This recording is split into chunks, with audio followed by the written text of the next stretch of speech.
La porte de l'ascenseur se referma avec un claquement sec, et soudain, un grincement métallique déchira le silence, suivi d'un arrêt brutal qui projeta Clémence contre la paroi. Angélique, l'inconnue aux yeux noirs perçants, lâcha un juron en espagnol, son parfum de jasmin envahissant l'espace confiné. « Nous sommes coincés » murmura Clémence, le cœur battant, sentant déjà une tension inexplicable s'installer entre elles, comme si le destin venait de sceller leur rencontre dans cette cage d'acier. Clémence Duval, une peintre française de 32 ans installée à Barcelone depuis 5 ans, avait toujours fui les complications émotionnelles. Fuyant Paris après une rupture douloureuse avec une galeriste infidèle, elle s'était réfugiée dans la vibrante capitale catalane, où les rues pavées de l'Eixample et les plages de la Barceloneta inspiraient ses toiles abstraites, imprégnées de mélancolie et de couleurs vives. Ce soir-là, un vendredi d'été étouffant, elle rentrait d'une exposition ratée, son portfolio sous le bras, l'esprit embué par un verre de cava de trop. L'ascenseur de son immeuble ancien, capricieux comme un amant volage, l'avait piégée avec cette femme qu'elle n'avait jamais vue auparavant. Angélique Moral, 30 ans, était une professeure de littérature espagnole à l'université de Barcelone. Née à Madrid mais élevée dans une famille franco-espagnole, sa mère était originaire de Provence, elle parlait un français impeccable teinté d'un accent chantant. Elle visitait une amie dans l'immeuble quand l'incident survint. Ses cheveux noirs coupés courts encadraient un visage aux traits fins, marqué par une cicatrice discrète au coin de la lèvre, souvenir d'une enfance turbulente. Elle portait une robe légère à motifs floraux, qui soulignait sa silhouette athlétique, forgée par des randonnées dans les Pyrénées. Au début, le silence fut pesant. Clémence appuya frénétiquement sur le bouton d'urgence, mais seul un bourdonnement lointain répondit. « Merde » souffla-t-elle, glissant contre la paroi jusqu'à s'asseoir par terre. Angélique, plus pragmatique, sortit son téléphone, pas de réseau. « On va devoir attendre les secours » dit-elle calmement, s'installant en face d'elle. Leurs regards se croisèrent, et Clémence sentit un frisson inattendu. Cette femme avait quelque chose de magnétique, une assurance qui contrastait avec sa propre vulnérabilité. Pour briser la glace, Angélique entama la conversation. « Vous êtes française, n'est-ce pas ? Votre accent. » Clémence hocha la tête, un sourire timide aux lèvres. « Oui, de Paris. » « Et vous ? » ?»« Espagnole, mais avec des racines françaises. Ma mère m'a appris à aimer Baudelaire autant que Lorca. » Elles rirent, et la tension se mua en curiosité.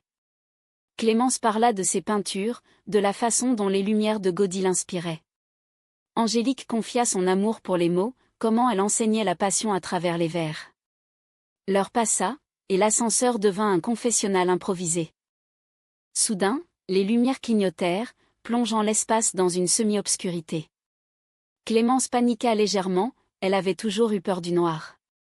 Angélique, sentant sa détresse, lui prit la main. « Respirez. Je suis là. » Ce contact électrisa Clémence. Elle leva les yeux, et pour la première fois, elle vit vraiment Angélique, ses lèvres pleines, son regard profond qui semblait lire en elle. « Merci » murmura-t-elle, et sans réfléchir, elle se pencha légèrement. Leurs visages se rapprochèrent, et un baiser timide effleura leurs lèvres, doux comme une promesse. Les secours arrivèrent enfin, après 2 heures interminables. L'ascenseur s'ouvrit sur des pompiers surpris de trouver 2 femmes rougissantes, main dans la main. Elles échangèrent des numéros, et Clémence rentra chez elle, le cœur en fête. Le lendemain, un message d'Angélique, « Café demain ?» Pour rattraper le temps perdu dans cette boîte de métal. Clémence accepta, excitée comme une adolescente. Leur premier rendez-vous fut magique. Elles se retrouvèrent au parc Güell, sous les mosaïques chatoyantes. Angélique apporta un pique-nique, du fromage français, du jamon ibérique, du vin catalan. Elles parlèrent des heures, de leurs rêves, de leurs peurs. Clémence avoua sa rupture passée, comment elle avait été trahie par une femme qui l'avait quittée pour une carrière à New York. Angélique confia son propre secret, une relation toxique avec une ex-possessive qui l'avait isolée de ses amis. « J'ai juré de ne plus me laisser piéger » dit-elle, mais ses yeux disaient le contraire. Au fil des semaines, leur relation s'épanouit. Clémence peignit Angélique en muse, capturant sa beauté dans des tons de bleu et d'or. Elles explorèrent Barcelone ensemble, les ruelles du Barri gothique, les marchés de la Boqueria, les nuits folles à El Raval. Leur amour était passionné, physique, mais aussi intellectuel. Angélique lisait des poèmes à Clémence au lit, et Clémence dessinait des croquis d'Angélique endormie. Pourtant, des ombres planaient. Clémence remarqua des appels mystérieux qu'Angélique ignorait, des silences lourds quand elle évoquait son passé. Un soir, lors d'une fête chez des amis communs, Clémence surprit Angélique en grande conversation avec une femme élégante, aux cheveux roux flamboyants. C'était Sophia, une collègue de l'université. Le rire d'Angélique sonnait faux, et Clémence sentit une pointe de jalousie. « Qui était-ce » demanda-t-elle plus tard. « Juste une amie » répondit Angélique, évasive. Mais Clémence n'y crut pas tout à fait. Les mois passèrent, et leur lien se approfondit. Angélique emmena Clémence en week-end à Cadaqués, sur la Costa Brava, où Dali avait trouvé l'inspiration.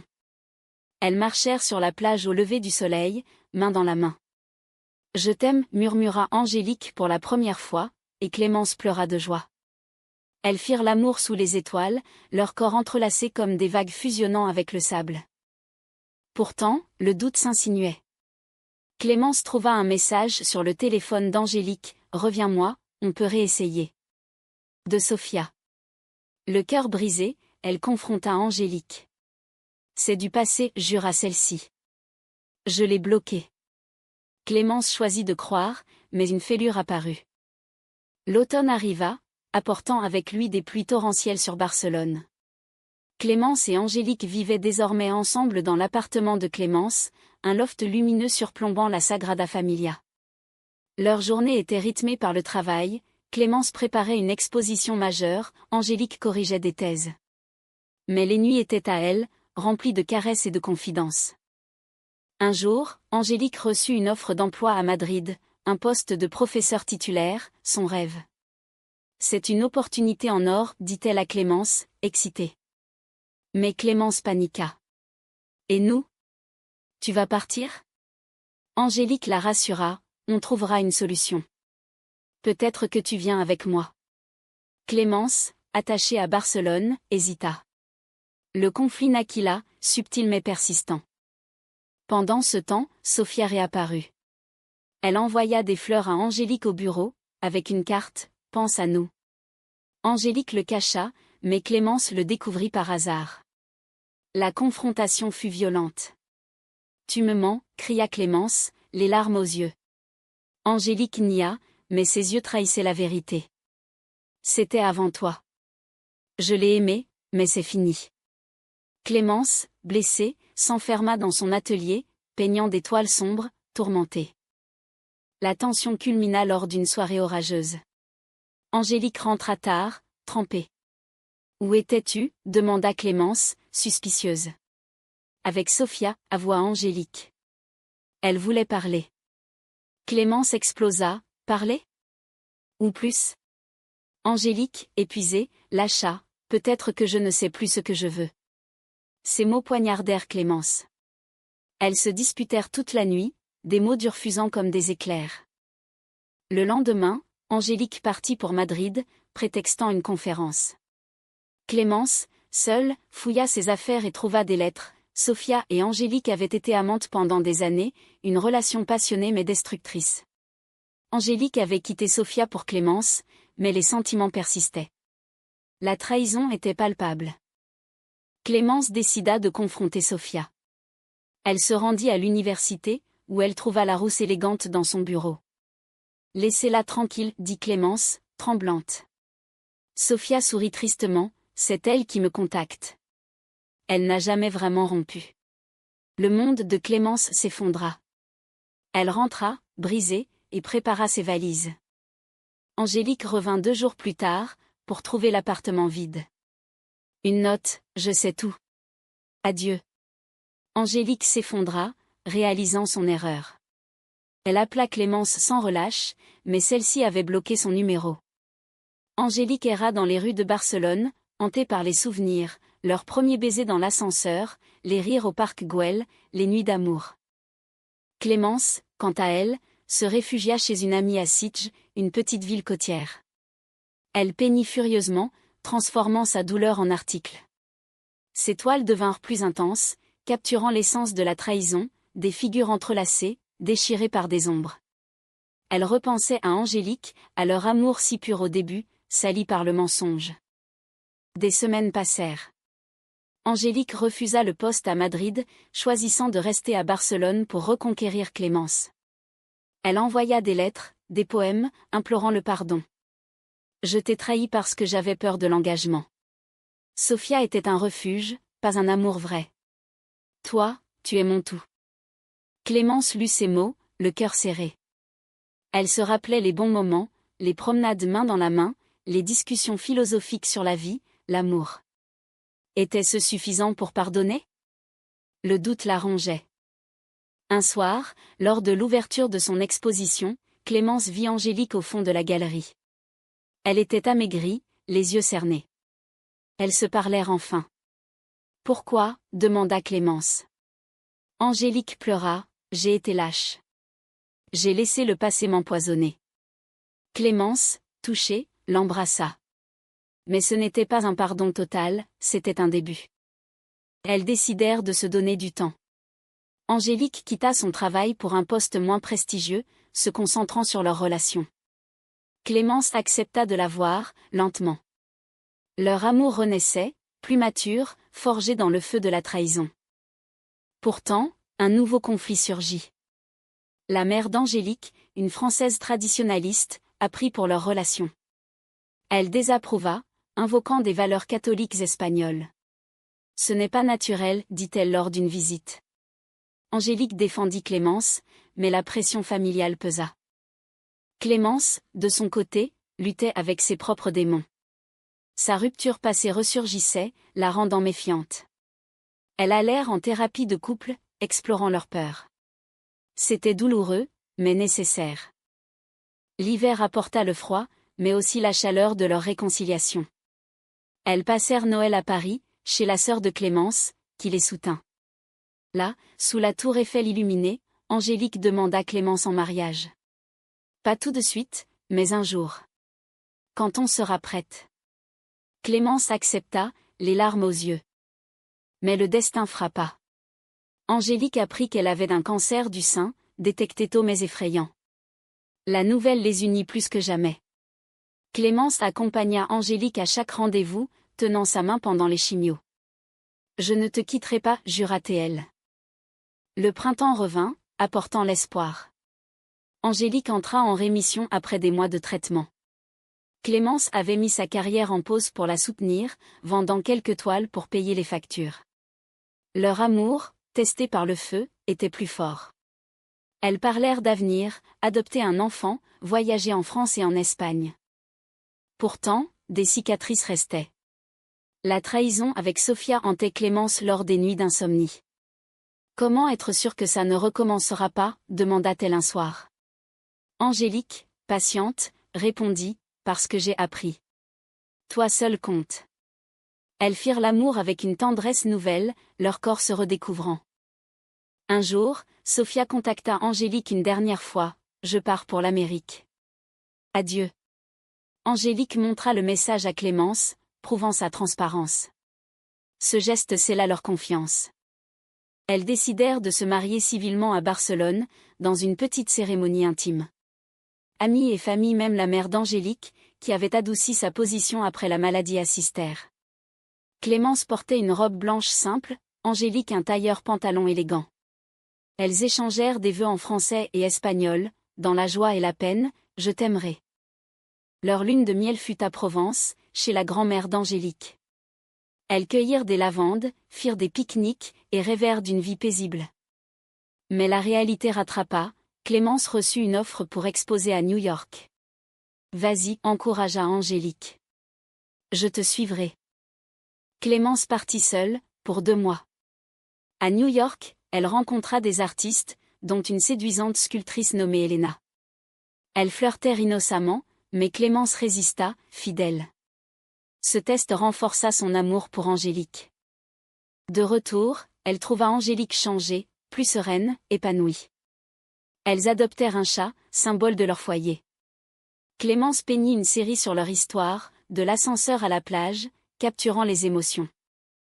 Pourtant, un ultime conflit surgit. La mère d'Angélique, mourante, demanda à sa fille de renoncer à cette vie contre nature pour hériter. Angélique refusa, choisissant l'amour. La mère décéda sans réconciliation, laissant Angélique en deuil. Clémence la soutint, organisant un voyage en Espagne pour honorer ses racines. Sur la plage de Barcelone, au crépuscule, elles se disputèrent une dernière fois. Angélique accusa Clémence d'être trop possessive, Clémence reprocha à Angélique son passé. Mais elles se pardonnèrent, réalisant que l'amour vrai embrasse les failles. Leur vie devint un équilibre, travail, voyage, passion. Clémence exposa internationalement, Angélique écrivit un roman sur leur histoire, anonymisé. Elles devinrent un couple modèle dans la communauté LGBT de Barcelone, aidant d'autres femmes. Des années plus tard, assises sur un banc face à la mer, cheveux grisonnants, elles se remémoraient l'ascenseur. C'était le destin, dit Angélique. Clémence sourit, ou la chance. Mais je ne regrette rien. Leur amour, forgé dans la trahison et la maladie, était un témoignage humaniste. L'humanité triomphe quand on choisit le pardon et la vulnérabilité. Mais le sort réserva une surprise. Angélique, guérie, apprit qu'elle était porteuse d'un gène héréditaire. Elles décidèrent d'avoir un enfant via insémination, avec Clémence comme porteuse. La grossesse fut joyeuse, unifiant leurs liens. Leur fille, nommée Esperanza Espoir en espagnol, naquit un jour ensoleillé. Elles l'élevèrent dans un mélange de culture française et espagnole, enseignant l'amour sans frontières. Au fil du temps, leur relation évolua en une amitié profonde, toujours passionnée. Elles affrontèrent les défis, la ménopause, les carrières fluctuantes, mais restèrent unies. Un soir, lors d'un anniversaire, Angélique murmura « Merci pour tout ». Clémence répondit « C'est nous contre le monde ». Les années passèrent, et Barcelone changea, mais leur amour resta constant.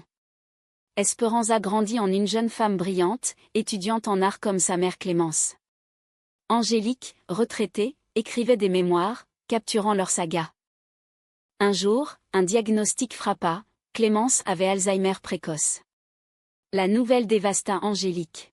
« Je ne te perdrai pas », jura-t-elle, organisant leur vie autour de la maladie. Clémence oubliait des détails, mais jamais Angélique, « Tu es ma muse », disait-elle encore.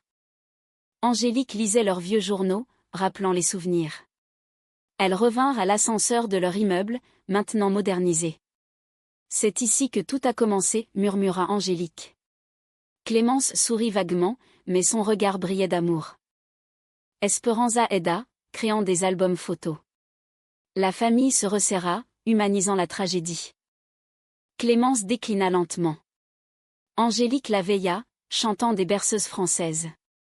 Un soir, Clémence dit « Je t'aime, mon ange ». Ce furent ses derniers mots cohérents.